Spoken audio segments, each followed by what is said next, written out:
Her father finally spoke, his voice heavy with something between grief and resentment. "Someone will take you for the labor. You're strong enough. And beggars can't be choosers, daughter. Not anymore." The Saturday auction arrived with cruel sunshine, the kind of bright autumn day that mocked the darkness in Eleanor's heart. The Henderson barn had been cleared and swept, the hay bales arranged like church pews. Women and men of marriageable age stood on a small wooden platform, one by one, while their families recited their virtues and potential buyers called out offers. Eleanor watched a pretty blonde girl go for $75 to a prosperous merchant. A strong young man with farming experience brought in $90. Each sale was met with polite applause and knowing nods. These were arrangements everyone understood, practical solutions to practical problems. When Eleanor's turn came, her father couldn't even bring himself to walk her to the platform. Her mother did, gripping Eleanor's arm too tightly, her eyes fixed straight ahead. "Eleanor Hartwell," the auctioneer announced, consulting his notes. 19 years of age. Skilled in cooking, sewing, cleaning, and household management. Literate and God-fearing. He paused, and Eleanor felt the weight of what was coming. Due to illness, unable to bear children. Suitable for domestic service. The silence that followed was devastating. Eleanor stood on the platform, her hands clasped before her, her eyes fixed on a knot in the wooden boards beneath her feet. She could feel the stares, hear the whispers. Women pitying her. Men dismissing her. "We'll start the bidding at $50, the auctioneer said, his voice falsely cheerful. Silence. $40, then. "She's a fine worker, comes from a good Christian family." More silence. Someone coughed. A child whimpered and was quickly shushed. $30. The auctioneer's voice had lost its enthusiasm. "Surely someone needs a housekeeper?" Eleanor felt tears burning behind her eyes but refused to let them fall. She would not cry. She would not give them that. $20, a woman near the front whispered to her husband, loud enough for Eleanor to hear. "But what's the point? Can't even give you sons to work the land." $10. The auctioneer's voice was almost pleading now.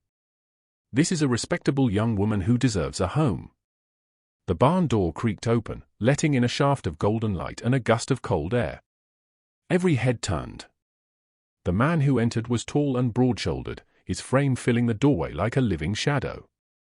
He wore a logger's clothes, rough canvas pants and a wool shirt, with suspenders and heavy boots still dusted with sawdust. His face was weathered and hard, with deep lines around his eyes and a dark beard that couldn't quite hide the strong set of his jaw. He looked to be in his mid-30s, and he carried himself with the careful control of a man who knew his own strength and didn't trust it. He removed his hat as he entered, revealing dark hair touched with gray at the temples. His eye swept the barn once, taking in the scene with a single comprehensive glance, before settling on Eleanor on her platform of shame. Those eyes were blue, she noticed. The pale blue of winter ice. "I'll give you $15, he said quietly. His voice was deep and rough from disuse, as if he wasn't accustomed to speaking in company. The barn erupted in whispers. Eleanor's mother gasped. The auctioneer recovered quickly, seizing the lifeline. $15. "We have $15 from Mr. Colton Thorne." "Mr. Thorne, you understand the terms?" 7 years of service."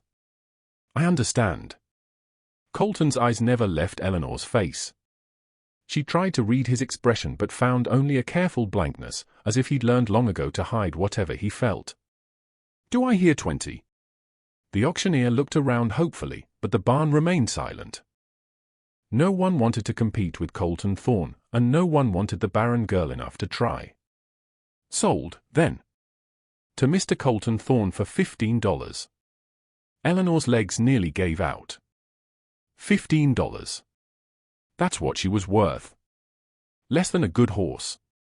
Less than a milk cow. $15. Her mother was crying now, quiet tears streaming down her face. Her father had his head in his hands. Eleanor descended from the platform on legs that didn't feel like her own, moving toward the large, silent man who had just purchased her future. Up close, he was even more imposing. He had to be over 6 feet tall, with a kind of solid, muscular build that came from years of hard physical labor. But his hands, when he took the papers from the auctioneer, were careful and controlled. He signed his name in a clear, surprisingly educated hand. "Get your things," he said quietly to Eleanor. "We have an hour's walk before dark."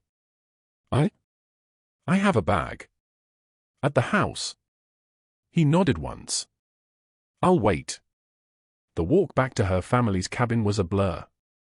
Her mother helped her pack her few possessions, 2 dresses, a nightgown, her mother's old Bible, the quilt her grandmother had made. Everything fit in one small canvas bag. "He's a good man," her mother whispered urgently, gripping Eleanor's hands. "I've heard things about him. His wife died 3 years ago. He's raising 4 children alone out in the timber country.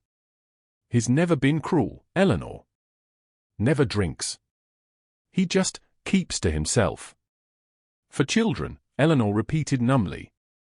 So she was to be a nursemaid, then. A servant to motherless children who would never be her own. "Maybe it's a blessing," her mother said desperately. "Maybe this is God's plan. You'll have children to care for, even if they're not mine." Eleanor pulled her hands away. "I should go. He's waiting." There were no tearful goodbyes. What was there to say? Her father gave her a stiff nod from his chair. Her mother pressed a kiss to her forehead. And then Eleanor was walking back to where Colton Thorne stood beside his wagon, patient as stone. He took her bag without a word and secured it in the back. Then he offered his hand to help her up onto the bench seat. His palm was calloused and warm, and he released her the moment she was settled. They rode out of town in silence, the wagon wheels creaking a steady rhythm. Eleanor watched Cedar Falls disappear behind them, taking with it everything she had known. The road wound through stands of towering pines, the air sharp with the scent of sap and autumn leaves.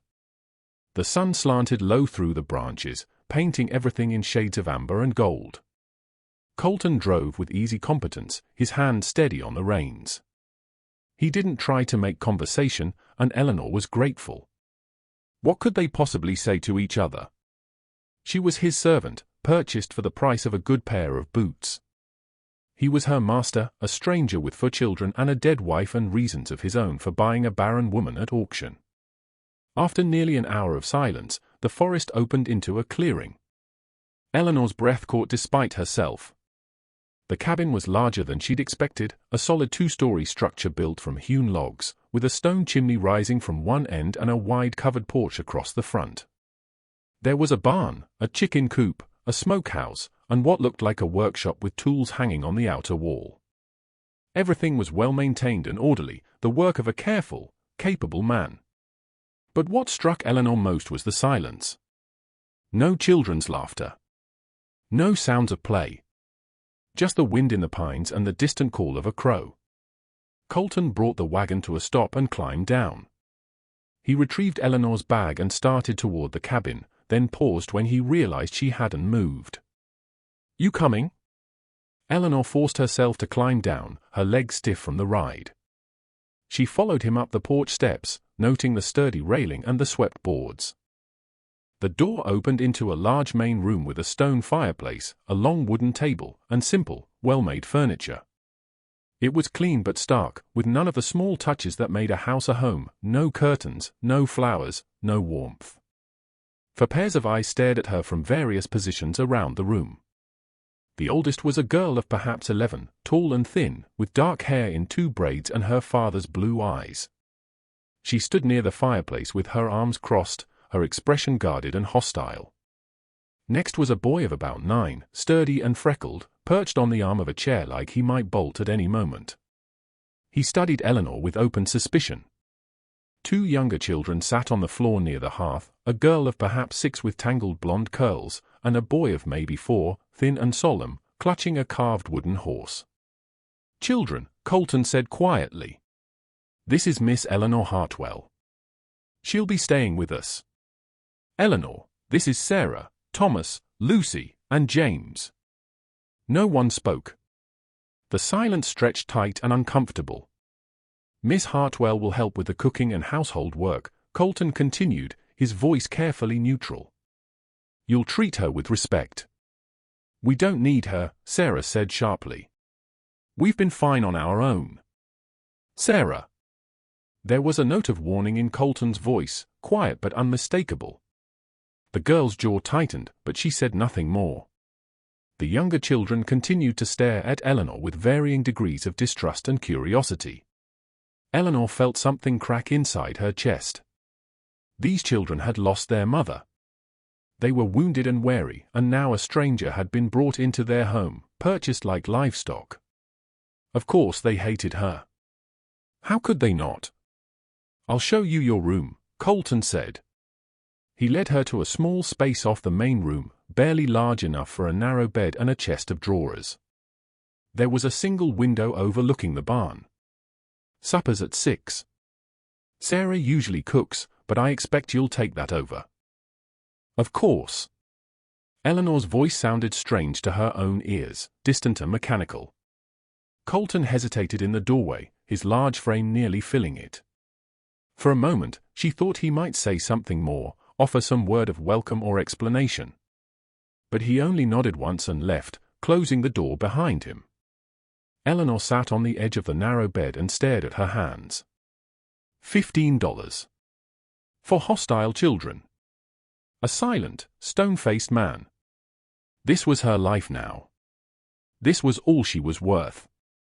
For the first time since the fever, Eleanor allowed herself to cry. The first week was a special kind of purgatory. Eleanor rose before dawn to make breakfast, cooked meals that the children picked at sullenly, cleaned a house that seemed determined to stay cluttered, and lay awake at night listening to the unfamiliar sounds of the forest. Sarah was the worst. The girl watched Eleanor with cold, calculating eyes, correcting her whenever she did something differently than Mama used to do it. The biscuits were too dry. The stew too salty. The floors not swept properly. Every criticism was delivered with surgical precision, designed to remind Eleanor that she was an outsider, an intruder in a space that wasn't hers. Thomas ignored her almost completely, vanishing into the woods for hours at a time and returning dirty and silent. Lucy watched her with huge, wary eyes but skittered away like a frightened rabbit whenever Eleanor tried to speak to her. Only little James seemed neutral, but he rarely spoke at all, just clutched his wooden horse and followed his siblings like a shadow. Colton was gone most days, working his timber claims deep in the forest. He left before dawn and returned at dusk, speaking only when necessary. "Supper ready. Children behave. Good night." His presence filled the cabin even in his absence, a weight of unspoken expectations and carefully maintained distance. Eleanor understood. She was an employee. A servant. Nothing more. But understanding didn't make it hurt less. On the 8th day, everything changed. Eleanor was in the kitchen, wrestling with bread dough that refused to cooperate, when she heard a crash from outside. She ran to the window and saw James on the ground near the woodpile, blood streaming from a gash on his forehead. The little boy wasn't crying, wasn't making any sound at all, just staring at the blood on his hands with an expression of numb acceptance that broke Eleanor's heart. She was out the door in seconds, all hesitation forgotten. "James! Hold still, sweetheart, let me see." She knelt beside him, gently tilting his head to examine the wound. It was deep but clean, probably from the sharp edge of a split log. James stared at her with those solemn eyes, and she saw it clearly. He expected her to be angry, to scold him for being careless, to send him away to handle it alone. "It's all right," she murmured, pulling her apron up to press against the cut. "Accidents happen. You're going to be fine. I've got you." For the first time, James's lower lip trembled. "It hurts," he whispered. "I know, honey. I know it does." Eleanor lifted him carefully, carrying him into the cabin. She cleaned the wound with steady hands, talking to him softly the whole time, telling him stories about a brave knight who had a magical horse that could fly. By the time she'd bandaged his head, James was leaning against her shoulder, his small body finally relaxing. "Better?" she asked gently. He nodded, then did something that shocked her. He wrapped his thin arms around her neck and held on tight. Eleanor's eyes burned with tears. She held him close, feeling the rapid beat of his small heart against her chest, and something inside her shifted and settled into place. This child might not be hers by blood. She might never bear children of her own. But in this moment, James needed her, and that was enough. When Sarah came in an hour later and saw James asleep in Eleanor's lap, something flickered across the girl's face. Not quite anger anymore. Something more complex. Something that looked almost like longing. The days began to find a rhythm after that. Eleanor learned that Thomas liked his eggs scrambled, not fried. That Lucy was afraid of the dark and needed a lamp left burning in the hallway. That Sarah carried the weight of trying to be her mother on shoulders far too young, and that James had stopped talking for almost 6 months after his mother died. She learned that Colton took his coffee black and strong, that he read to the children from the Bible every Sunday evening, that he carved toys for them in the evenings by lamplight with patient, careful hands. She learned that his wife, Margaret, had died of pneumonia 3 winters ago, and that he'd been drowning in grief and responsibility ever since. And slowly, the children began to thaw. Thomas started leaving small treasures on the kitchen table for her, interesting rocks, bird feathers, a perfect pinecone. Lucy began to hover near her while she worked, watching with those huge eyes, occasionally whispering questions. James followed her everywhere, his wooden horse in one hand and his other hand reaching for hers. Only Sarah held back, watching with guarded eyes as her siblings fell under Eleanor's gentle spell. Eleanor didn't push. She understood that Sarah's resistance came from loyalty, from fear that loving Eleanor meant betraying her mother's memory. But Eleanor kept trying. She praised Sarah's skills, asked her advice, listened when the girl needed to talk. And slowly, so slowly, the walls began to crack. The breaking point came on a cold November evening. Eleanor was putting Lucy to bed when she heard it, a ragged, desperate crying coming from Sarah's room. She found the girl curled on her bed, clutching a faded dress that must have been her mother's, her whole body shaking with sobs. "I can't remember her face," Sarah choked out when she realized Eleanor was there. "I try so hard, but I can't remember what Mama looked like. What if I forget her completely? What if she disappears?" Eleanor sat on the edge of the bed, her heart breaking. "Oh, Sarah." "I hate you," Sarah sobbed, but there was no heat in it now, only pain. "I hate that you're here and she's not. I hate that you're kind. I hate that Lucy calls you Delia and James holds your hand and Thomas smiles again. I hate it because it feels like we're forgetting her, and if we forget her, it's like she never existed at all." "Your mother will never disappear," Eleanor said softly. "Because she's alive in you. In your strength, your loyalty, your fierce love for your brothers and sister. You carry her with you every day, Sarah. Nothing and no one can take that away." "But you're replacing her," Sarah whispered. No, Eleanor reached out slowly, giving Sarah time to pull away. When she didn't, Eleanor took her hand. "I could never replace your mother. She was here first. She loved you first. She gave you life. I'm not trying to take her place, Sarah. I'm just trying to love you too. There's room in your heart for both of us. Love doesn't run out." Sarah stared at her, tears streaming down her face. "But you'll leave. Everyone leaves." "I'm contracted for 7 years, Eleanor said. 7 years, Sarah. You'll be 18 by then. And even after that, if you need me, I'll find a way to stay close. I promise." Something broke in Sarah then. She collapsed into Eleanor's arms and cried like the child she still was, great heaving sobs that seemed to come from somewhere deep and wounded. Eleanor held her and rocked her and whispered comfort until the storm passed. When Sarah finally pulled back, her face was blotchy and her eyes were swollen, but something had eased in her expression. "I'm sorry I've been so awful." "You haven't been awful. You've been hurt and scared, And you were trying to protect your family. That's not awful, Sarah. That's love. Sarah managed a watery smile. Will you tell me about your mother? About your family? So Eleanor did. She told Sarah about growing up in Cedar Falls, about her mother's garden and her father's logging business. And because Sarah deserved the truth, she told her about the fever, about the doctor's diagnosis, about standing on that platform while her worth was measured in dollars and found wanting. That's why you were so cheap? Sarah asked, not cruelly but with genuine confusion. Because you can't have babies. That's why, Eleanor confirmed quietly. That's stupid, Sarah said fiercely. You're worth way more than $15. Papa got the best bargain in the territory. Eleanor laughed despite the tears in her eyes. Thank you, Sarah. From that night on, things were different. Sarah started calling her Eleanor instead of Miss Hartwell.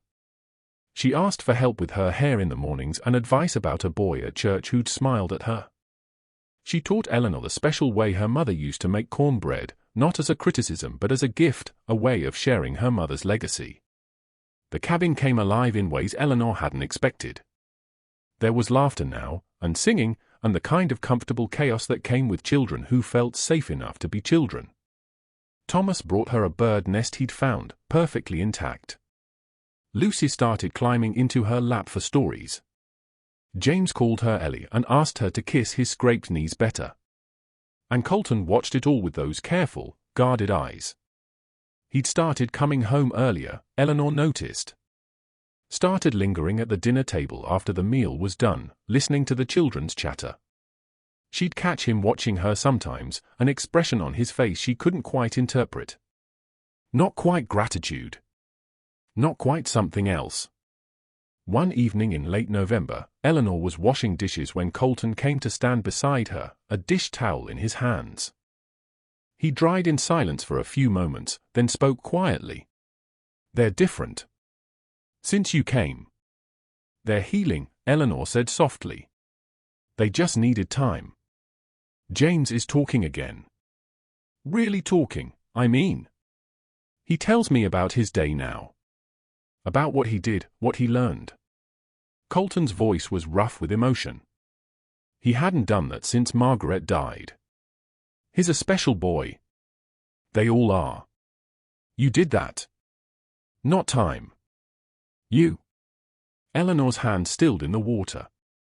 I just loved them, Colton. That's all.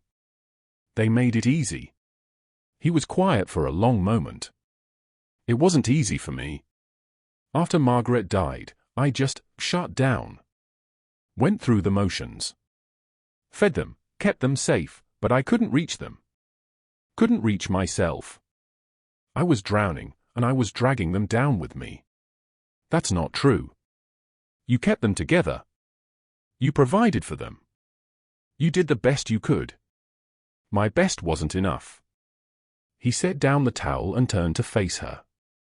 I bought you because I was desperate. Because I couldn't do it alone anymore, and I didn't know what else to do.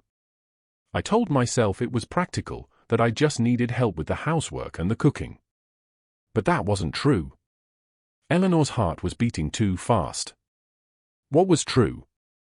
I bought you because I hoped you could do what I couldn't.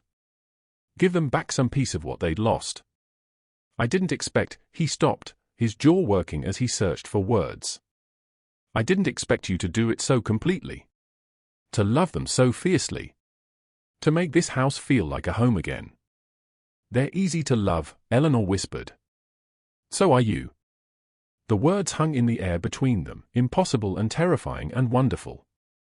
Eleanor couldn't breathe, couldn't think, couldn't do anything but stare at this large, quiet man who had just turned her world sideways. Colton, Papa. Lucy's voice called from upstairs. Ellie. Thomas won't give back my ribbon. The moment shattered. Colton stepped back, his face closing down into its familiar careful blankness. I should go handle that. Yes. Of course. But as he left, Eleanor pressed her hands to her chest and felt her heart racing beneath her ribs. So are you. He'd said she was easy to love. What did that mean? What could it possibly mean when she was his servant, his employee, bought and paid for? Winter settled over the timber country like a blanket of stars and silence. Snow came early and deep, transforming the clearing into a wonderland of white. The children threw snowballs and built snow forts and came inside with red cheeks and cold hands to drink hot cocoa by the fire. Eleanor had never been happier. She still woke sometimes in the night, remembering the auction, the shame, the $15 price tag on her worth. But those memories had less power now. How could she feel worthless when Lucy braided wildflowers into her hair? When Thomas showed her his secret fort in the woods? When James climbed into her lap and said, "I love you, Ellie"? And Colton? Oh, Colton was becoming a problem. He'd started finding reasons to be near her. Helping with the dishes. Repairing things in the kitchen. Sitting by the fire in the evenings while she mended clothes, not talking, just present. Sometimes she'd look up and find him watching her with an intensity that made her breath catch.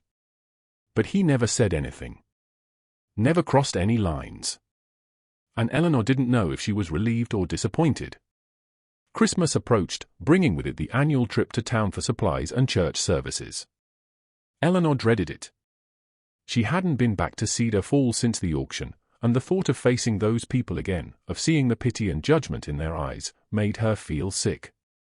"You don't have to go," Colton said when he noticed her distress. "You can stay here. I'll take the children." No, Eleanor straightened her spine. "I won't hide. They don't get to make me ashamed anymore." So she went. The town hadn't changed. Same buildings, same people.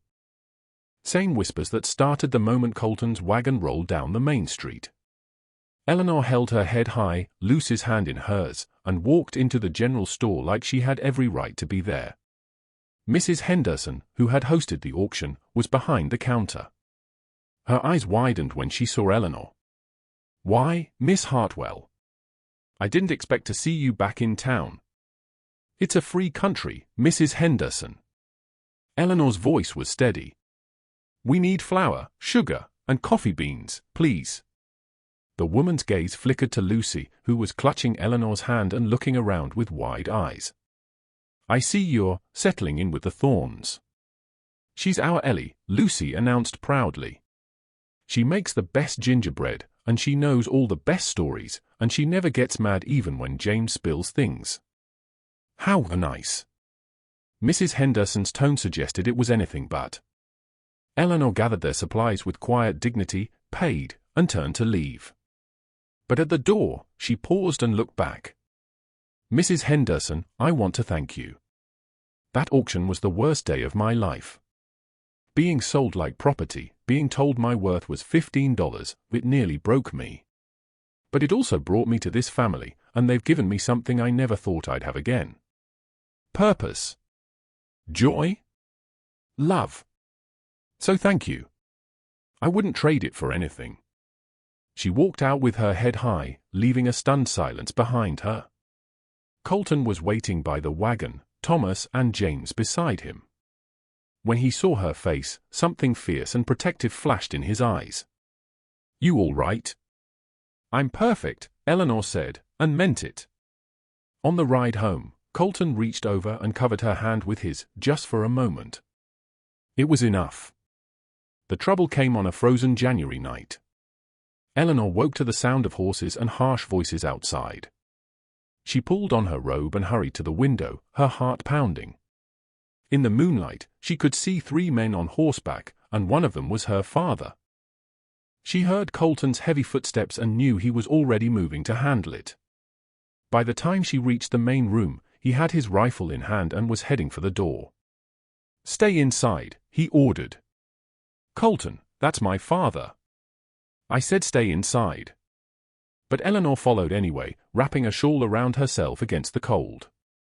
She stood in the doorway and watched as Colton stepped onto the porch, his rifle held casually but ready.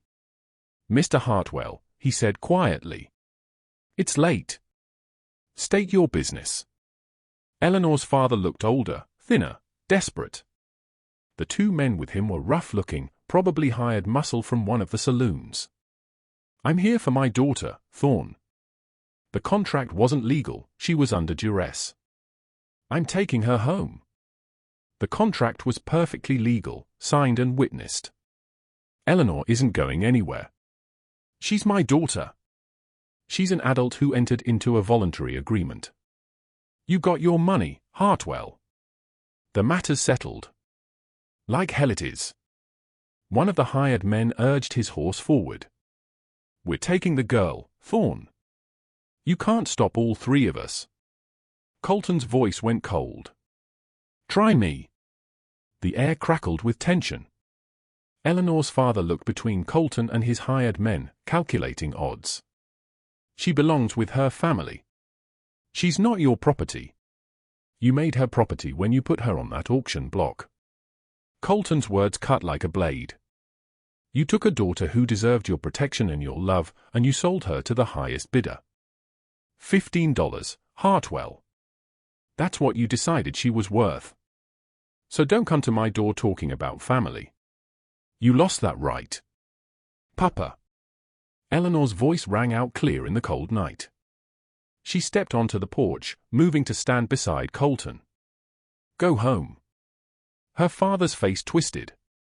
Eleanor, please. Your mother sold me. You both did. Because I couldn't give you grandchildren, because I was more burden than asset. I understand why you did it. I've even forgiven you. But I'm not coming back. You can't possibly want to stay here, slaving away for a man who bought you like livestock. Eleanor looked up at Colton, at his stern, protective face, and felt warmth bloom in her chest. This man paid $15 for me when no one else would offer a dime. He gave me a home. He treats me with respect and kindness. His children have given me more love in 4 months than I received in my last year in your house. So yes, Papa. I want to stay here. This is my home now. Her father stared at her, something breaking in his face. For a moment, she thought he might argue, might try to force the issue. But then his shoulders sagged. I'm sorry, Eleanor, he whispered. I'm so sorry. I know. But sorry doesn't change anything. Go home, Papa. Try to be better to Mama than you were to me. The three men turned their horses and rode away into the darkness. Eleanor stood on the porch, shaking with adrenaline and emotion, until she felt Colton's hand gentle on her shoulder. You all right? I don't know. She turned to face him. Did you mean what you said? That I'm not property? Of course I meant it. His voice was rough. Eleanor, that contract is paper. Just paper. If you want to leave, if you want to go somewhere else, be someone else, I won't stop you. You're not bound here by anything except your own choice. And what if I choose to stay? Then you stay. Not as a servant, she said slowly, her heart in her throat. Not as an employee fulfilling a contract. If I stay, Colton, I want to stay as. She couldn't finish. Couldn't say what she wanted, what she'd been feeling for months now. Colton's eyes searched her face. Then, slowly, carefully, he reached out and cupped her cheek with his calloused hand. What do you want, Eleanor? I want to be part of this family. Really part of it. I want Sarah and Thomas and Lucy and James to be my children, not just children I care for. I want this cabin to be my home, not just where I work. I want, she took a shaking breath. I want you to look at me and see not the woman you bought at auction, but the woman standing in front of you now. I've never seen you as anything else, Colton said quietly. From the first day, Eleanor. You were never a purchase. You were a hope. A prayer answered. The missing piece that made us whole. I can't give you more children, she whispered. I can't. He stopped her with a kiss.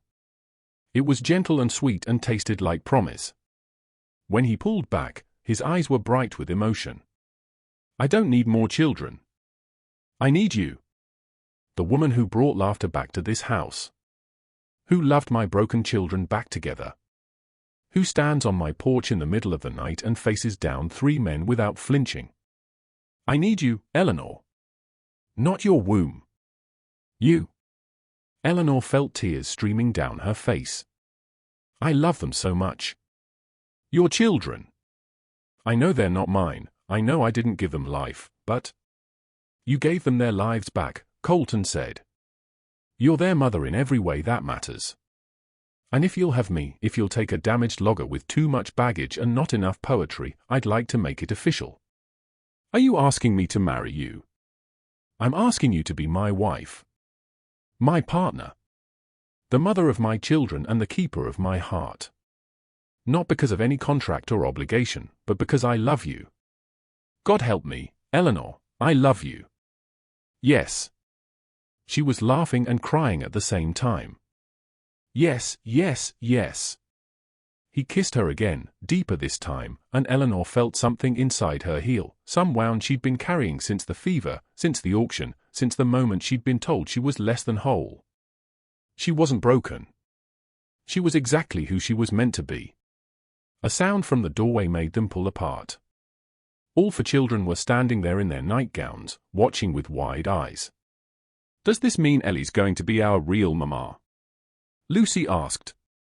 If that's all right with you, Eleanor said softly. James ran to her, wrapping his arms around her waist. Yes. Say yes. Thomas and Sarah exchanged a glance, then Sarah smiled, a real, genuine smile. We say yes. Eleanor sank to her knees and opened her arms. All 4 children piled into them, a tangle of arms and laughter and tears. Colton crouched beside them, his large hand gentle on Eleanor's back, and for the first time in her life, Eleanor understood what it meant to be whole. They were married 3 weeks later in the small church in Cedar Falls, with the children as witnesses and half the town looking on in amazement. Eleanor wore a simple blue dress that Sarah had helped her sew, and she carried wildflowers the children had picked that morning. When the minister said, "You may kiss your bride," Colton did so with a tenderness that made Eleanor's heart overflow. That spring, the Thorne household bloomed.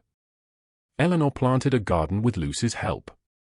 Thomas built a tree house with his father. Sarah started courting the boy from church, and James started school, confident and talkative. The cabin filled with the sounds of a family fully alive. And when people in town whispered about the strange arrangement, the barren woman who married the widower, Eleanor no longer cared. She had 4 children who called her Mama. She had a husband who loved her not despite her inability to bear children, but simply because she was herself. She had a home that was truly hers. One evening in early summer, Eleanor stood on the porch watching her family. Colton was teaching James how to carve. Sarah and Lucy were playing a game in the yard. Thomas was showing them all a butterfly he'd caught and planned to release. Colton looked up and caught her eye, and the smile he gave her was full of warmth and promise and love. Eleanor smiled back, pressing her hand to her heart. She had been sold for $15 and told she was worthless. But she had become priceless. Not because of what she could produce, but because of who she was and how she loved. And in the end, that made all the difference. The fever had taken everything from Eleanor Hartwell except her life, and some days she wondered if even that was a kindness. The doctor's words still echoed in her mind like a death knell, "The scarring is extensive. I'm sorry, Miss Hartwell, but you'll never bear children." She was 19 years old, and in the eyes of Cedar Falls, Montana Territory, she had just become worthless. The autumn of 1877 arrived cold and unforgiving, much like the faces of the townspeople who had once smiled at Eleanor with hope and promise. Her father's logging business had collapsed after his injury, and the debts had piled up like winter snow, suffocating and relentless. The small cabin that had been filled with her mother's laughter now held only silence and desperation. Eleanor had always been a slight girl, with dark hair that curled at her temples and eyes the color of summer moss.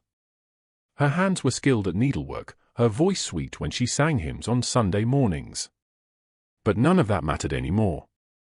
In a territory where women were scarce and valued primarily for their ability to build families, infertility was a mark of shame that no amount of virtue could erase. Her mother had stopped meeting her eyes 3 weeks ago. Her father spent his days staring at the stack of unpaid bills on the kitchen table, his injured leg stretched out before him, useless as his daughter had become. "There's no other way," her mother said quietly one October evening, her voice brittle as dried leaves. "The Hendersons are holding an auction next Saturday. We could put you up for placement. As a housekeeper. A companion." Eleanor's hand stilled on her embroidery. "You mean sell me?" "Don't use that word." Her mother's voice cracked. "It's an indenture. 7 years of service, and the money goes to settle our debts. You'd have a home, Eleanor. Food. A roof. And what man wants a barren woman in his home?" Eleanor whispered. "Even as a housekeeper?"